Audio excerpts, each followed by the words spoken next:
সকালে নাস্তা শেষ করে তারা রেডি হয়ে অফিসে চলে গেল, হাজব্যান্ড আর ছেলে। তারপরে আমি এই ফাঁকে একটু নতুন বাড়িতে চলে আসলাম। অনেক দিন যাবৎ নতুন বাড়িতে আসা হয় না, তাই ভাবলাম সকাল সকাল আজকে একটু ঘুরে আসি।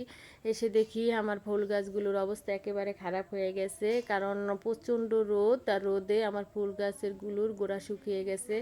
অনেক দিন যাবৎ গাছগুলোতে পানি দেওয়া হয় না, প্রতিদিন পানি দিতে পারলে ভালো হতো। প্রতিদিন আসাও হয় না, পানি দেওয়া হয় না, তাই ভাবলাম আজকে সকালবেলা একটু পানি দিয়ে আসি। আর আমার সব ফুল গাছেই কিন্তু মাশাআল্লাহ অনেক সুন্দর সুন্দর ফুল ফুটে আছে, কিন্তু খরায় গাছগুলোর অবস্থা একেবারে খারাপ হয়ে আছে। দুঃখের বিষয় হলো, পানি দিতে গেলাম আর গিয়ে মোটর ছেড়ে দেখি বিদ্যুৎ চলে গেছে।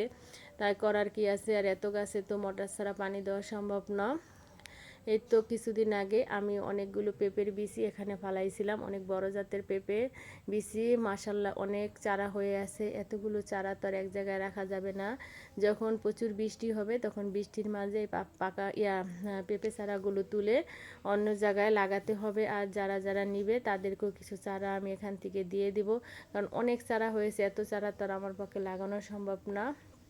এই পেঁপে চারাগুলো অনেক ভালো জাতের পেঁপে চারা, অনেক বড় বড় পেঁপে হবে লাগানোর পরে।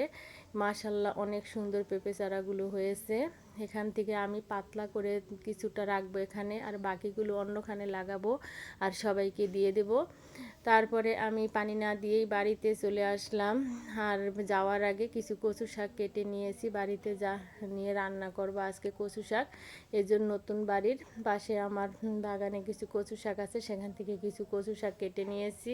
কচু শাকগুলো এনে কেটে ধুয়ে পরিষ্কার করে নিয়েছি, এখন ছোট ছোট করে কেটে রান্না করব। আল্লাহ হাফেজ।